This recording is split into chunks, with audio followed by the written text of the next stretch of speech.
Ehi, troppe le vittime per la coca. Original Baba Man again. Nella periferia Un'anteprima per il 2007. Baba Man.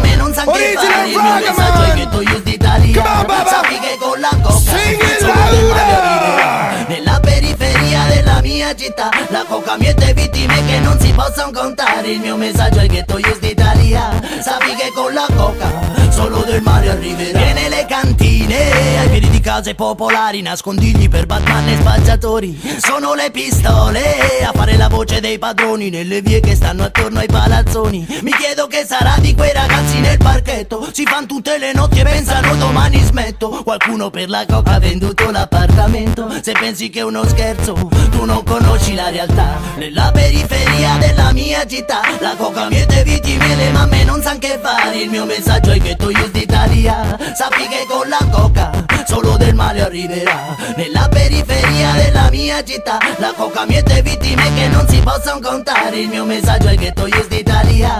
Sappi che con la coca solo del male arriverà.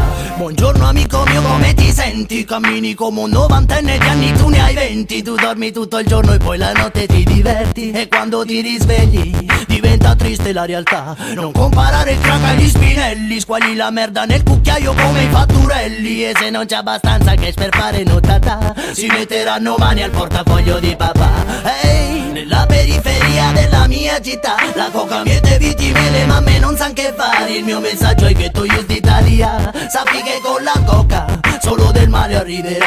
Nella periferia della mia città la coca miete vittime che non si possono contare. Il mio messaggio è che tu use d'Italia. Sappi che con la coca solo del male arriverà. Ma quanto sopporterai facendo la vita che fai se non riesci a lavorare perché non dormi mai? Nemmeno tu sai quanti debiti hai e mille le menzogne che tu mi racconterai. Ai, ai, ai, ai. Prendi la tua vita in mano, non toccare quella merda, resta fuori dai guai. È come un tarlo che ti mangia piano e che se non te ne accorgi prima o poi